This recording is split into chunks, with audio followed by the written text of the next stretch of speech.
Hello everybody, it's Mr. Menziah here and welcome back to another video. Today I really wanted to talk about the PlayStation 5. I was supposed to make this video a couple of days ago, but I was too busy enjoying my holiday and messing about with my 4TB hard drive. So, Mark Cerny, the guy who showed off the PS4 or announced the PS4 so many years ago, back when I was in secondary school, came out and talked about the specs in an interview with The Wired, I think it's called. And really, I just want to talk about what I'm going with the thing. First of all, he spoke about a lot of the technical aspects of the PlayStation 5 and how it's going to be a beast.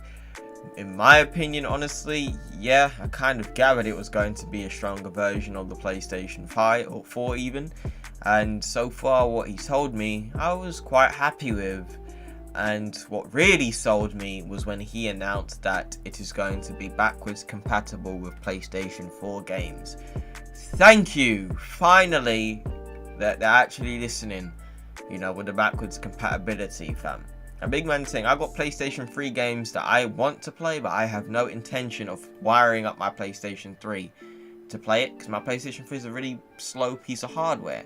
So it's good to see that they're not going to be leaving PS4 games behind. And really, I know I'm going to get a PlayStation 5. It's one of those things where it's kind of stupid to say that, yeah, I'm getting it. It's like, yeah, we know you're going to get it. Or you get left behind. You know, one of them ones where it's like, you have to get a PlayStation. You're not PlayStation, but you have to get the next gen to stay relevant. You know what I mean? It's just one of them things where it's like, we know you're going to get it. Or one of them. You know, you don't have to say we know. It's a household name. You buy it and you continue on with the new games, or you get left behind and you don't buy it. It's that simple. So really, for me, I felt like this is something I wanted, mainly was the backwards compatibility, and I think this is a good step in the right direction when it comes down to the PlayStation 5, because I feel nowadays companies, well, not nowadays, really before this generation had started, like Xbox One and PS4 started, they were really like receptive towards backwards compatibility, you know, until like Sony mentioned the PlayStation Now with the Gaikai technology, and obviously Xbox doing their thing with backwards compatibility in a much better way. Sorry Sony, but Microsoft did it better. But well, that's not really saying much now, is it? I mean, look at the state of Microsoft and Xbox. But like, you know, I'm really happy to see that they're going to go into this generation acknowledging gamers who do want to play older games. And then also, it really made me think, was it smart for Sony to announce how strong their console is going to be right now? I don't know, because really I think it was a bit of a silly move to announce what the console had inside of it, because now Microsoft could be like, okay, let's just have the same shit but have it stronger than everything that Sony has. It's that simple. Like, that's what I would do. Like, me personally, if I had a business for a console and then I found out my rival just said what he has in his console, my first instinct is to basically have what he has but have a better version of it, or a stronger version of it. But that's just me personally, you know. But overall, I was just sitting there like, okay, you feel very confident with your console. Really, I think it's because Sony feel that with the PlayStation 4, well, I think it's kind of obvious. This generation was quite one-sided.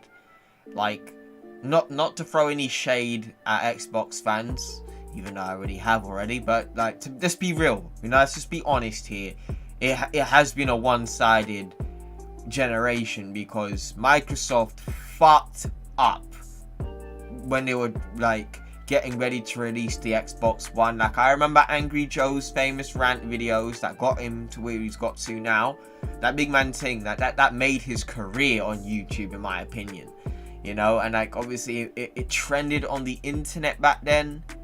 You know, I remember people in my school were beefing about which console was going to be better, and then people who were like backing Xbox in my school used to get fun out of.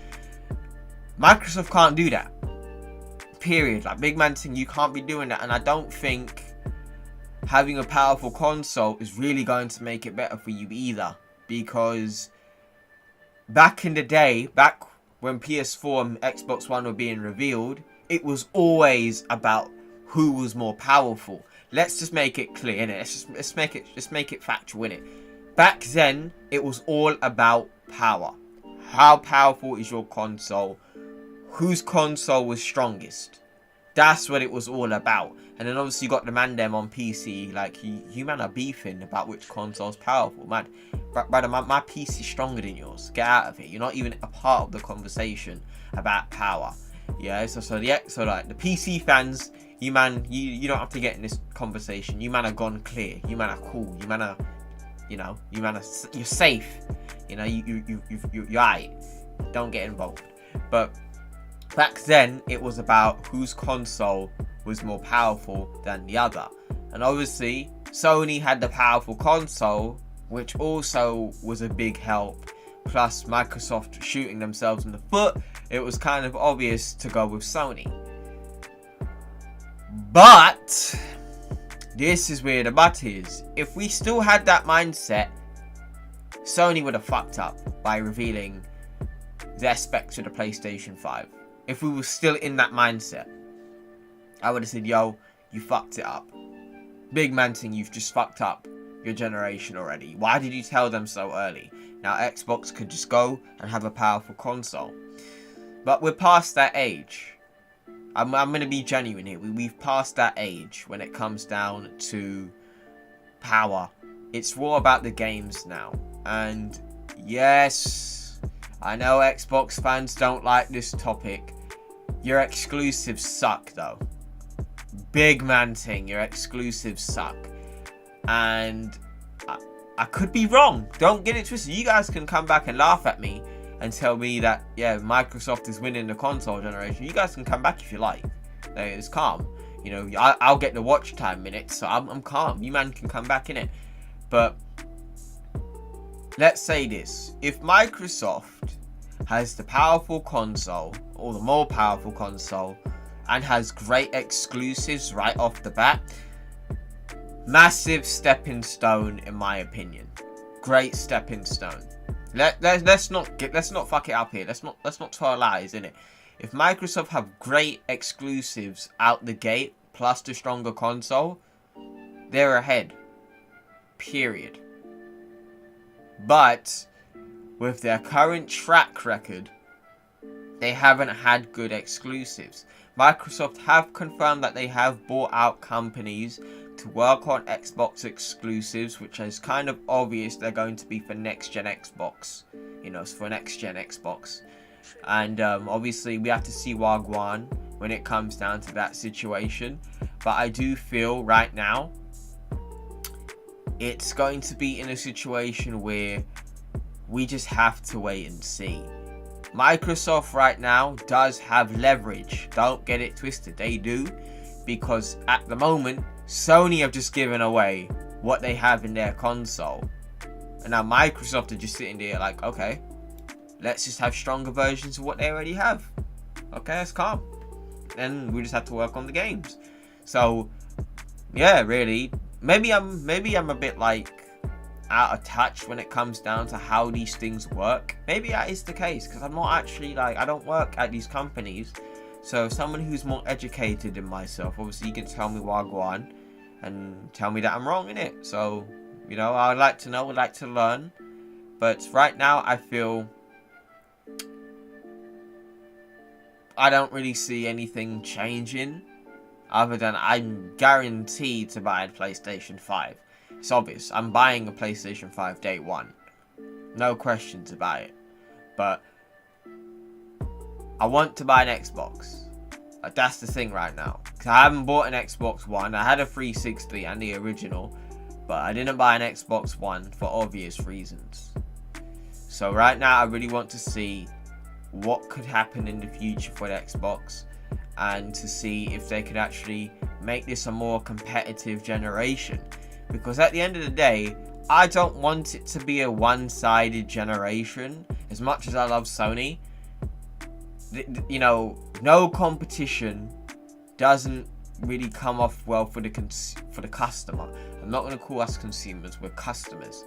Yeah, so if there's competition, Microsoft and Sony are going to be like, okay, you're a threat, I need to have something better that my customers will come back and stay loyal to my console. And really, it just benefits you, or all of us, really, if there's competition. So I want it to be a very competitive generation, where like, I want innovation, I want great games, I want good services for both sides. You know, maybe even some things that one can't give from the other. So really, I'm excited to see what they could possibly do in the future. And that's all I really got to say, man. It's really, next gen is coming. It's kind of obvious everyone's going to be getting the next gen. Like, when people say I might skip, it's like, well, buddy, then you're just going to be irrelevant. Like, you know what I mean? It's just one of them things where it's like, no. You don't skip unless you want to be left out. You know what I mean? It's like you get left out or you choose a console. That's how I personally feel. But anyway, that's all I've really got to say for this video. Thank you for watching. Like, subscribe, hit the notification bell. Thank you for watching, and I will see you in the next one. Take care.